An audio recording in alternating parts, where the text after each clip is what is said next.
이 시간 하나님께서 우리에게 주시는 말씀은 누가복음 14장 16절에서 23절입니다.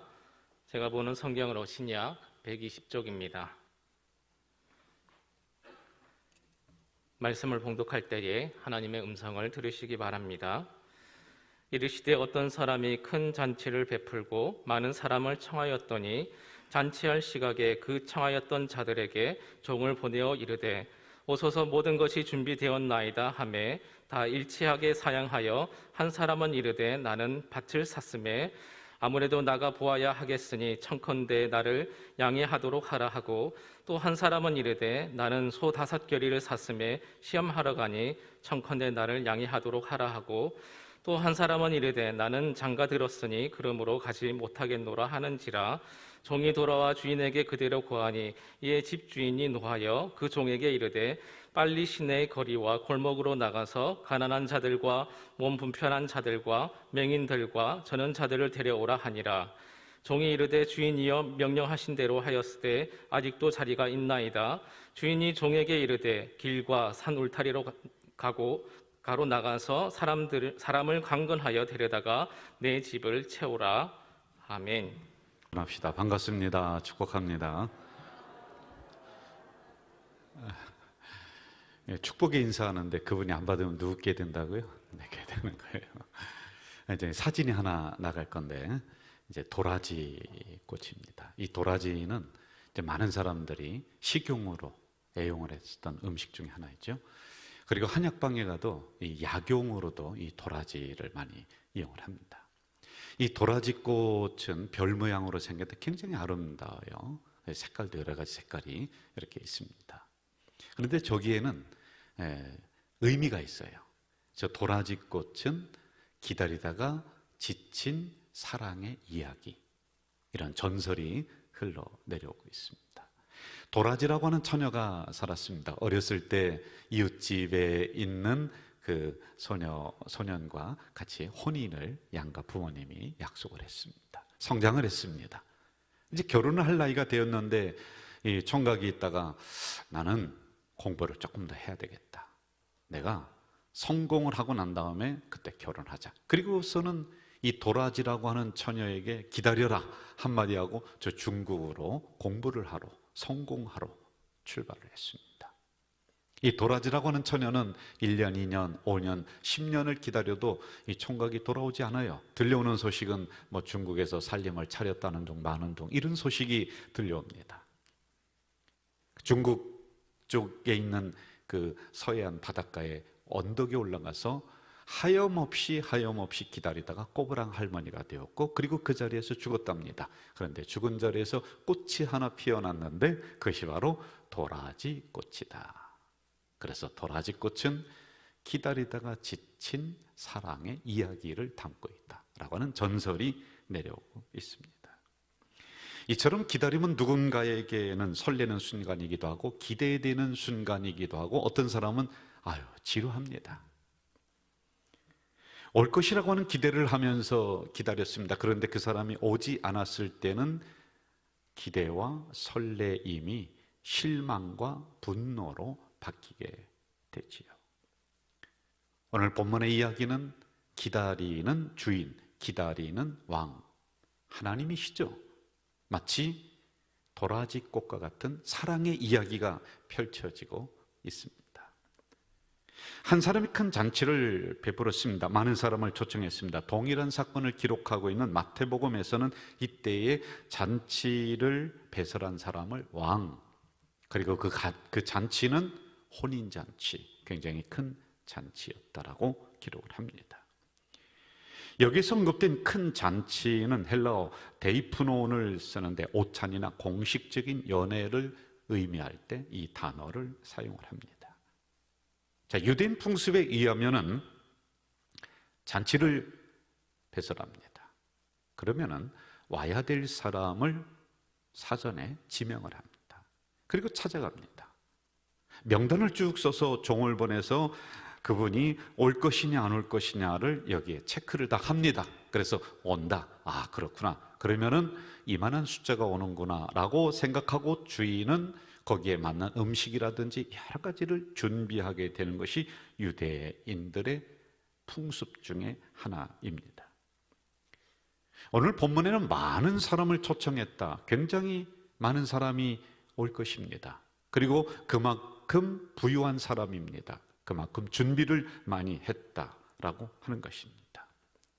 자, 1차적으로 가서 그 사람들에게 올 것인가를 확인했습니다. 그리고는 두 번째 다시 초청을 합니다. 당일이 되었습니다. 그러면 종에게 가서 누구누구누구가 온다고 했으니 다시 가서 오늘 오후 몇 시부터 잔치가 있으니 좀 오십시오라고 초청을 다시 해라 라고 두 번째 종을 보내게 됩니다. 자, 유대인들의 경우 이러한 두 번째 초청에는 반드시 가야 됩니다. 첫 번째 초청을 했을 때 못 간다 그랬으면 그분에게 두 번째 가지도 않겠죠. 그런데 첫 번째 알겠습니다. 그럼 두 번째 그 사람을 위해서 음식이나 여러 가지를 준비했으니 그때는 불가피한 사정이 아닌 이상은 반드시 그 자리에 가게끔 되어 있습니다. 만약에 불가피한 사정이 아닌데 못 간다, 그럼 주인을 모독하는 것입니다. 그래서 이 나라의 문화에 보면 그때 못 온다고 했을 때는 선전포고 이런 형태로 생각을 해서 전쟁이 일어나고 사람을 죽이기도 하는 이러한 일이 발생을 합니다. 그러므로 21절에서는 초청에 거절한 사람들을 향해 주인이 노했다 이렇게 표현을 하고 있는 거예요. 두 번째 초청에 나는 못 간다 그렇게 했기 때문에 그렇습니다. 자, 공교롭게도 이 잔치에 못 온다라고 했던 사람들은 하나같이 당일 아침에 참석이 어렵다 18절 이렇게 기록하고 있죠.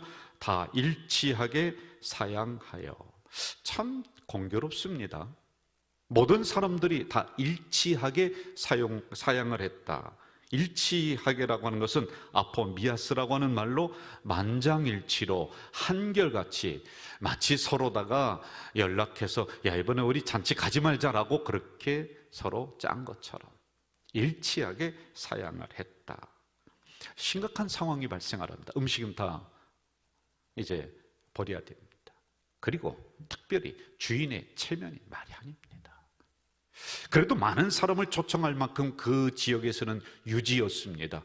그리고 좋은 일이기 때문에 그 사람들을 초청했는데 무슨 일인지 하나같이 못 오겠다라고 했을 때 이 주인은 이분은 그 지역에서 체면이 다 깎여버리는 아주 모욕적인 일을 당해버립니다. 초청에 거절한 사람들의 이유를 한번 봅시다. 첫 번째 사람은 나는 밭을 샀음에 불갑을 나가 보아야 하겠으니 나를 용서하라. 여러분, 이것은 이유가 될 수가 없습니다. 왜냐하면 밭을 살 때 가서 먼저 이 밭이 나에게 좋은지 안 좋은지 땅을 먼저 보고 삽니까? 아니면 사고 나서 가서 봅니까? 무슨 소리입니까?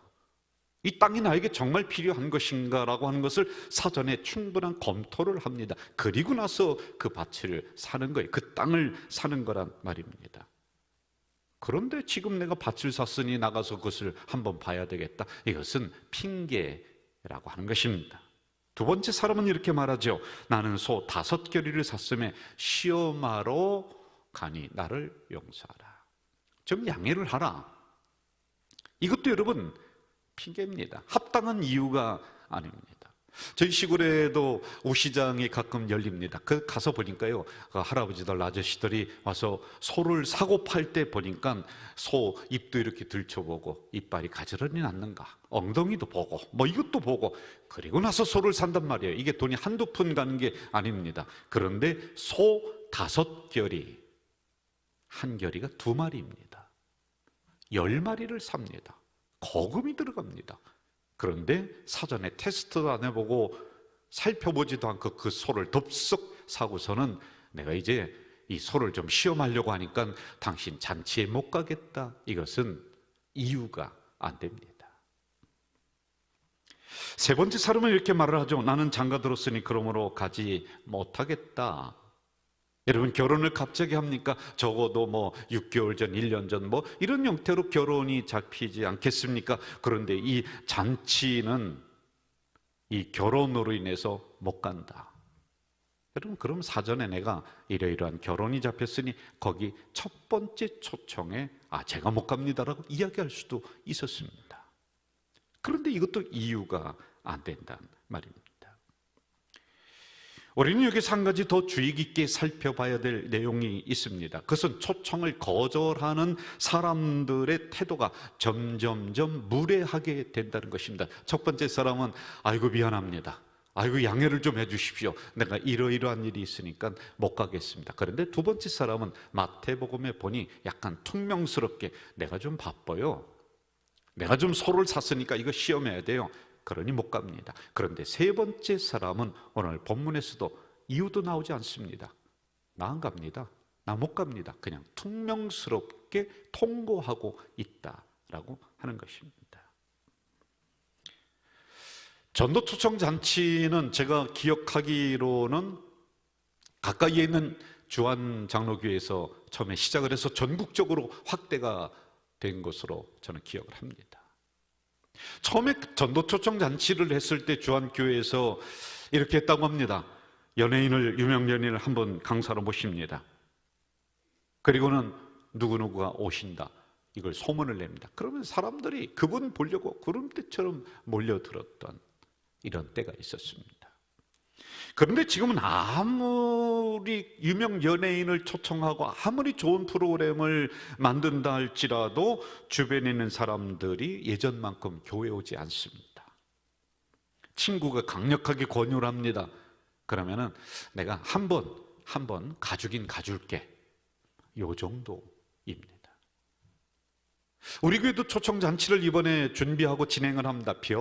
우리가 수단을 다 합니다. 장로님들이 나와서 이거 깃발을 들고 사이다 하고, 사이다 하면 여러분은 한 명도 별걸 다 합니다. 그것도 안 되니까 또 VIP 작정 카드를 나눠주고 여기에 이름을 써서 내라, 이름 모릅니다 그랬더니 이웃집 아저씨 그렇게 하여간 써서 내라, 별걸 다 합니다. 구호를 외치고 막 그래 합니다. 심지어는 제가 설교 때마다 좀 죄송합니다, 우리 성도님들에게 마치 협박하듯이 한 분 꼭 모시고 해야 된다.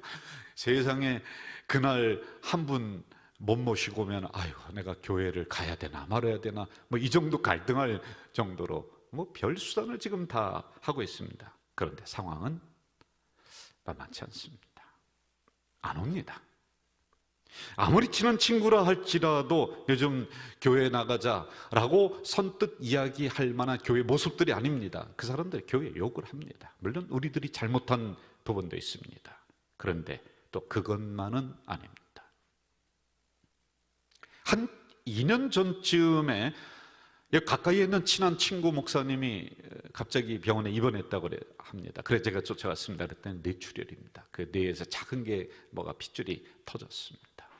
이런저런 신경 쓰는 게 많아서 그러거니 했는데, 나올 때 사모님이 저를 쫓아 나오더니 이렇게 얘기하는 거예요.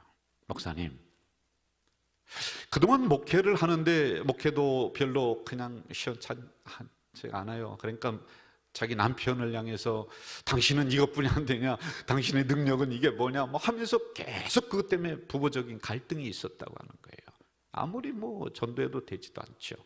그런데 털컥하니 먹고 사는 게 이제 앞에 놓여 있습니다. 그러니까 사모님이 일을 가서 뛰는 거예요. 그러니까 목사님이 여기에 좀 경제적인 부분에 도움을 주기 위해서 하루 가서 이렇게 무슨 노동을 한다든지 이러한 저런 것 때문에 너무 바쁘게 먹고 사는 거에 바빠서 목회를 뒷전으로 했습니다. 그러다 보니 서로 짜증을 내고 서로 갈등을 하면서 부부관계가 정말 극도로 안 좋아졌습니다. 이 이야기를 하면서 목사님, 먹고 사는 거에 너무 바쁘다 보니 중요한 걸 잃어버렸습니다. 그래서 우리 남편이 이렇게 머리가 터져서 이렇게 됐습니다 라고는 그런 고백을 합니다. 오늘 본문에서는 하나같이 초청을 거부하는 사람들은 바쁘다는 거예요. 땅 사서 바쁘고 소 사서 바쁘고 먹기 살기 바쁘고 그런데 바쁜 상황에서 소중한 걸 잃어버렸다라고 하는 것입니다. 예나 지금이나 땅의 문제, 소의 문제, 결혼의 문제는 구원의 초청에 거부하는 이유가 1순위가 됩니다. 나는 밭을 샀다. 여러분, 누구나 땅을 원합니다. 이 땅이라고 하는 것은 인간의 삶의 터전입니다. 잠을 자고 쉬고 하는 집이 필요합니다. 윤택하게 살기 위해서 여러분 돈도 벌어야 됩니다. 직장 나가서 열심히 일해야 되고 사업도 해야 됩니다. 이거 우리 기독교에서는 부정하지 않습니다. 열심히 직장 생활하고 땅 열심히 마련해야지만이 그 다음에 내가 일을 할 수 있는 토대가 되는 것 아니겠습니까? 이거 열심히 하라고 하는 것입니다. 주장하고 권면하고 있습니다. 자, 그런데 이러한 부분이 어느 정도 되었습니다. 그런데 그 다음 이 땅을 더 윤택하게 만들 소는 도구입니다. 집을 채워야 됩니다. 집만 있으면 뭡니까? 여기 가전제품을 들여놔야 됩니다. 냉장고도 10년에 한 번씩 바꿔야 됩니다. 에어컨도 바꿔야 되고요. 집도 리모델링 해야 되고 이것저것 필요한 게 너무 많아요. 이게 소를 사야 됩니다. 필요합니다. 자동차도 있어야 됩니다. 양복도 있어야 되고 별게 다 있어야지만이 되는 거예요. 이 도구를 갖췄으면 우리 인간은 끝나느냐? 아닙니다. 그 다음에 결혼이라고 하는 쾌락. 어떻게 밥만 먹고 삽니까? 어떻게 잠만 자고 삽니까? 그러므로 인간은 쾌락을 향해 나갈 수밖에 없는 존재들입니다. 영화도 봐야 되고 쇼핑도 해야 되고 뭐도 해야 되고 커피도 마셔야 되고 사람도 만나야 되고 그런 것이 인간. 이러므로 우리는 가장 중요한 부분을 놓치며 살 때가 있다는 것을 본문에서 지적해주고 있는 것입니다. 그리스의 철학자 에피쿠로스, 행복론자이죠. 이분은 인간의 행복을 위해서 나아가는데 세 가지 욕망이 걸린다. 첫 번째, 생존하는데 반드시 필요한 욕망이 있다. 그거 필요하다는 거예요. 채우라는 거예요. 그런데 여기서 만족감이 없다. 두 번째, 자연스럽게 하지만은 반드시 필요하지 않은 욕망을 부린다. 그리고 세 번째는요, 자연스럽지도 않고 필요하지도 않은 욕망, 끝이 없다는 거예요. 어떤 분이 이렇게 얘기하더라고요. 30년, 40년 전에는 여러분과 제가 살아가는데 필요한 도구들이 한 3, 40가지, 냄비 있고, 밥그릇 있고, 이불 있고, 그러면 됐대요. 그런데 지금은요, 200가지가 넘는데요. 200가지. 오늘 이 말씀은 한 인간이 추구하는 끝없는 욕망의 연속선상에서 봐야 됩니다. 인간은 땅으로 만족함이 없습니다. 그 안에 채워야 됩니다. 자꾸 채워야 됩니다. 그래서 도구가 필요합니다. 그것도 소 10마리나 필요합니다. 이것만 가지면 되느냐? 그것이 아닙니다. 그 다음에는 즐겨야지만이 됩니다. 그러므로 결혼이라고 하는 쾌락을 추구하며 살아가는 인간상을 이야기해주고 있습니다. 여러분, 다 좋습니다. 이왕 태어난 인생 즐기면서 추구하면서 살아가는 거야 뭐라고 할 수 있는 게 아닙니다. 그러나 그러는 사이에 우리는 땅을 마련하고 도구를 마련하고 쾌락을 즐기는 사이에 진짜 중요한 것을 놓치며 살고 있다. 21절을 봅시다.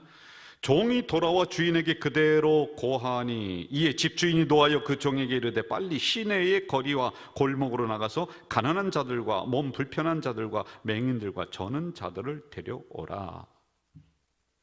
맞습니다. 천국잔치에 대한 비유입니다. 지금까지 변함없는 진리 중에 하나는 예수님은 우리가 예수님을 믿음으로 구원받는다. 구원은 하나님의 선물이다. 이 진리는 변함이 없습니다. 그런데 여러분, 이것을 거부하고 하는 집단, 부류가 어디일까요? 쉽게 받아들이지 않는 사람들이 있습니다. 최고의 지성을 자랑했던, 지금은 돌아가셨습니다만, 이어령 박사님이라고 하는 분이 있습니다.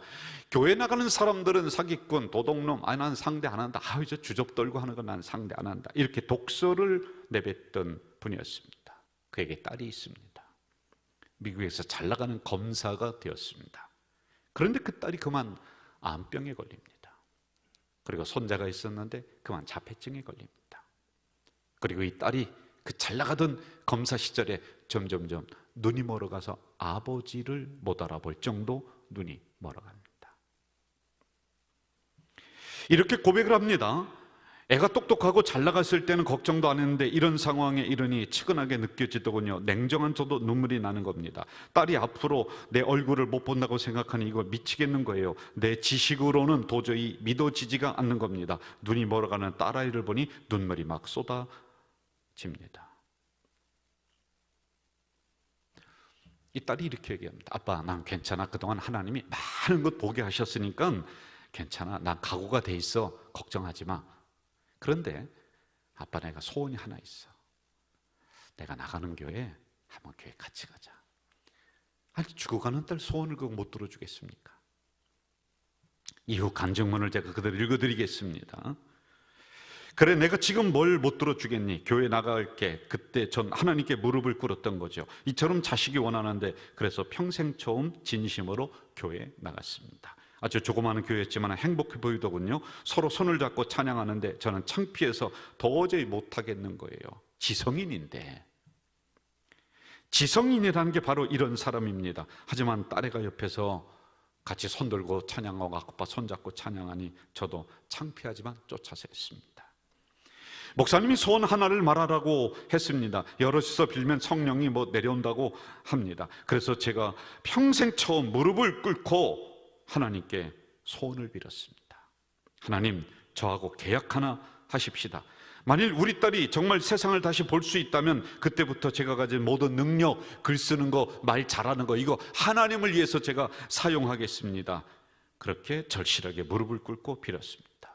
그리고 한국으로 돌아왔습니다. 얼마 되지 않아 이제 딸아이가 한국으로 와서 서울대학병원에 가서 체크를 합니다. 다 검사를 하는데 눈이 다시 보이기 시작합니다. 암병이 없어지고 치유가 된 거예요. 완벽하게 치유가 됐습니다. 이어령 박사님은 이렇게 얘기합니다. 그 순간 저는 가슴이 덜컥 내려앉았습니다. 아이쿠, 이제 난 끝났구나. 이거 하나님하고 맺은 약속 아닙니까? 전 기쁘면서 한편으로는 교인으로서 살아가야 한다는 걸 생각하니 걱정이 되더군요. 왜? 평생 지성인으로 살아왔는데 교회 가서 무릎 꿇고 찬송하고, 아유, 이거 안 된다. 그래서 이런 생각을 했습니다. 아니야, 이건 기적이 아니야. 기적이라는 건 평생 살고 안 죽는 게 기적이지, 이건 잠깐 안 보이다가 또 보이는 거야. 이렇게 부정했던 분이 2007년 7월 29일 결국 내가 신에게 손을 내밀었다, 이 책을 쓰십니다. 그러면서 세례를 받습니다. 돌아가실 것을 예견하고 어떤 기자가 마지막 인터뷰라 생각하며 가서 이분과 인터뷰를 했는데 그분이 끝마무리에 이렇게 얘기합니다. 빨리 예수님을 진짜로 만나십시오. 예수님을 만나면 마음속에 불을 던져주십니다. 그리고 새 생명을 주십니다. 삶의 목적을 완전히 바꿔주십니다. 여러분, 땅을 살 때는 눈도 안 갔습니다. 들리지도 않았습니다. 소가 필요할 때 소 10마리 사야 되거든요. 그거 가지고서 누려야 되거든요. 복음 들어오지도 않아요. 예수 믿으라는 소리 요만큼도 들어오지 않습니다. 즐길 게 너무 많습니다. 교회 나가서 세상 말로 주접 떨면서 무릎 꿇고 어쩌고, 그거 하기도 싫고 하고 싶지도 않아요. 왜요? 그거 외에 내 인생을 풍요롭게 해줄 게 너무나 많습니다. 그런데 여러분, 인생이 어떻게 우리 생각대로만 되나요? 어느 날 갑자기 기울기를 시작합니다. 어느 날 갑자기 쓸쓸한 병실에서 홀로 누워 있습니다. 그렇게 많이 왔었던 친구들이 다 떠납니다. 이 이어령 박사님이 즐겨 불렀던 찬양이 있대. 주님여, 이 손을 붙잡고 가소서. 폭풍우 흑암 속 외치는 그 찬양을 참 많이 불렀대요.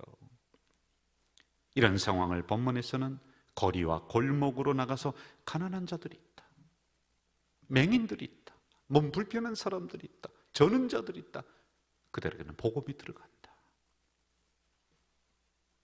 아주 쉽게 설명할까요? 여러분들이 예수님 믿고 교회 나오게 된 이유, 동기 언제였습니까? 지금부터 약 10년 전 구성전에서 저녁 늦게 제가 퇴근을 합니다. 9시, 10시쯤 이렇게 퇴근을 하는데 불 다 끄고 아무도 없는데 퇴근을 하는데 교회 앞에 구성전 바로 앞 거기에 벤치가 하나 있었지요. 의자를 하나 놨는데 거기에 어떤 중년 남자가 앉아서 술이 거나하게 취해서 담배를 뻐끔뻐끔 피우고 있습니다. 그래서 제가 다가가서 이렇게 얘기했습니다. 선생님, 여기는 교회 앞이고 교회 마당인데 저 밖에 나가서 태우시고 이렇게 들어오시면 됩니다. 그랬더니 이분이 아이쿠 목사님이세요? 죄송합니다. 제가 너무 힘든 일이 있어서 좀 술 좀 마시고, 그런데 어떻게 발걸음을 걷다 보니까 저도 모르게 교회에 오게 되었네요. 그러면서 그분의 살아오신 이야기를 저에게 하나하나 풀어놓습니다. 어렸을 때 어머니 손잡고 교회 나갔던 그 추억들, 제가 교인이었습니다. 살면서 교회를 떠났습니다. 가정이 어려워졌습니다. 지금 직장이 너무 어렵습니다. 그래서 목사님, 제가 술 한잔 했습니다. 술 마시니까 나도 모르게 이렇게 교회 앞에까지 오게 되었네요 라고 하면서 눈물을 훔치더군요. 우리도 이러한 순간이 있었습니다. 예수님 믿기 전에 우리도 이러한 어려움이 있어서 그 어려운 순간에 우리 주님 나를 부르셨던 그때가 있었습니다. 그래서 주님요, 이 손을 붙잡고 꼭 가소서. 이렇게 어려울 때 복음이 우리들 속에 들어온다는 것이지요. 23절, 주인이 종에게 이르되 길과 산 울타리로 가로 나가서 사람을 강권하여 데려다가 내 집을 채우라. 그냥 부르지 말고 강권해라.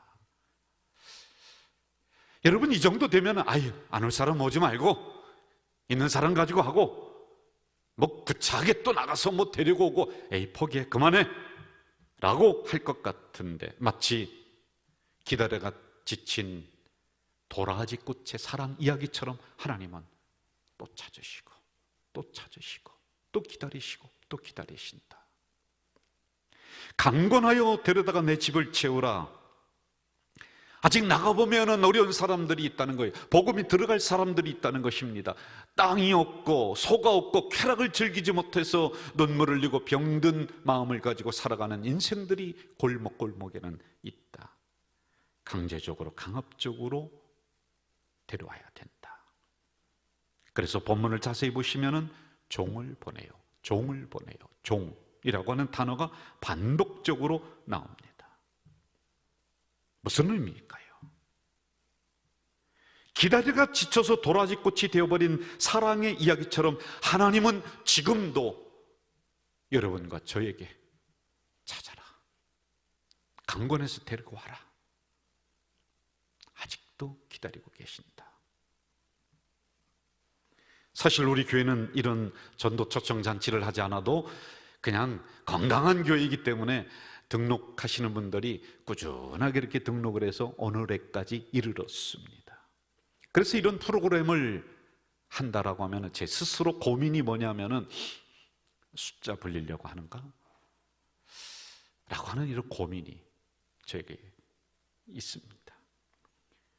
그러나 여러분, 프로그램 하나로 끝나는 것이 아니라 성경의 본질, 교회의 본질, 이것을 그동안에 줄기차게 부르짖어 왔듯이 영혼 구원, 여기에 초점을 맞추고 이것을 깨우치고 다시 가르쳐야 된다. 이 중심을 세워야 된다라고 하는 이 마음이 더 큽니다. 20년 가까이 건강한 교회로 저와 함께 우리 성도들이 만들며 달려왔습니다.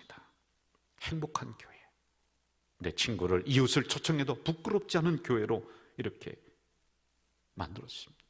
그리고 하나님은 이런 우리 공동체에 새로운 성전도 주셨습니다. 전염병 시대를 맞이했습니다. 2년 10개월 동안 지나오면서 전도의 시대 끝났다, 부흥의 시대는 끝났다, 교회는 끝났다, 교회 문 닫을 것이다, 이게 팽배한 이때에 하나님은 우리 가자 제일교회를 선택하셔서 아니다. 다시 한번 한국교회 희망을 주시려고 하는 일인지도 모릅니다. 그래서 우리 교회로 하여금 이 전도 초청 잔치를 하게 하시는 것일 겁니다. 저는 항상 외치기를 따라하겠습니다. 전도하면 형통합니다. 옆 사람과 한번 해보겠습니다. 시작. 전도하면 형통합니다. 1000번, 10,000번은 제가 부르짖었던 것 같습니다. 요한계시록 19장 7절에 보면은 어린 양의 혼인 기약이 이르렀고 그의 아내가 자신을 준비하였으므로 그에게 빛나고 깨끗한 세마포 옷을 입도록 허락하셨으니 이 세마포 옷은 성도들의 옳은 행실이로다 하더라. 천사가 내게 말하기를 기록하라. 어린 양의 혼인 잔치에 청함을 받은 자들은 복이 있도다. 여러분이 여기에 이웃집 아저씨, 미장원 아줌마 이렇게 써내는 그 사람들이 복이 있다는 거예요. 오지 않더라도 그 사람들도 복이 있다는 거예요. 하물며 이미 잔치 안에 있는 우리들에게는 하나님이 어떠한 은혜와 복을 주실까요? 이름을 적어내고 친구분들을 초청하고 이웃들을 초청하는 성도들에게 하나님은 공짜가 없으십니다. 어떤 분이 이렇게 말해요. 하나님은 계산을 하는데 은혜의 계산법이 따로 있다고 그럽니다. 공감이 됩니다. 세상에서는 2 곱하기 2는 4지만은 하나님은 아니다. 이름 써내고 내가 초청 카드 전달해주고 2가지 순종했더니 2 곱하기 2가 4가 아니라 30으로 60으로 100으로 하나님이 베풀어 주신다. 이게 바로 복음이 흐르게 하는 성도들에게, 교회들에게 주시는 형통의 복인 줄 믿습니다. 저는 오늘 이 찬양으로 마무리를 좀 하고 싶습니다. 제가 이 찬양을 마지막 마무리로 골랐던 이유는 2절에 보면은 복음을 전할 수 있는 기회가 하나님의 은혜였다. 당연한 게 아니었다. 이 구절이 너무 좋았습니다. 우리 같이 찬양할까요?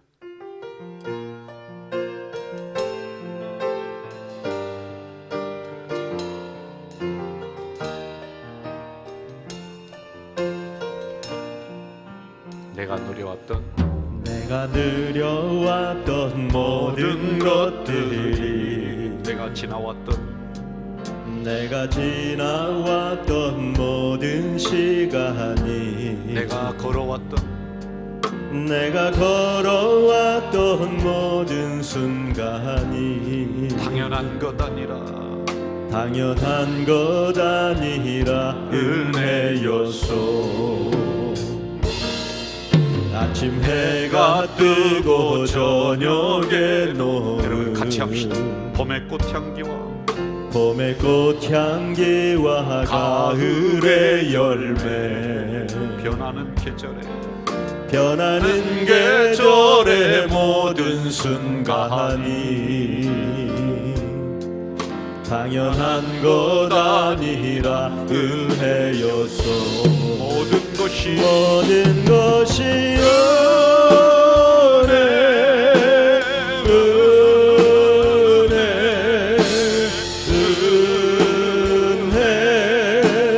한없는 은혜. 내 삶에 당연한 것 하나도 없었던 것을 모든 것이 은혜였소. 내가 이 땅에 태어나 사는 것 어린아이 시절과 지금까지 숨을 쉬며 살며 꿈을 꾸는 삶 당연한 것 아니라 은혜였소. 내가 하나님의 자녀로 살며 오늘 찬양하고 예배하는 삶 복음을 전할 수 있는 축복이 당연한 것 아니라 은혜였소. 여러분 우리 두 손 들고 합시다. 모든 것이 은혜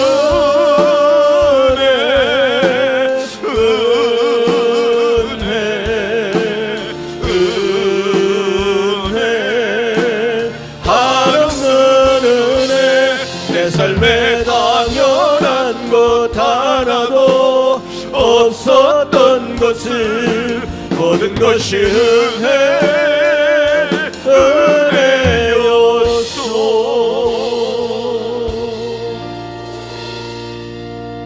전도의 시대는 끝났다. 교회 시대는 끝났다. 부흥의 시대는 이제 끝났다. 그러나 우리 가자제일교로 하여금 다시 한번 꺼져가는 한국교회 부흥의 불씨를 일으키게 하기 위해서 이번 전도 초청잔치를 준비하신 줄 믿습니다. 우리 온 성도들이 앞장서서 나가서 하나님의 명령에 순종하는 은혜를 내려 주시옵소서. 예수님의 이름으로 기도하옵나이다. 아멘.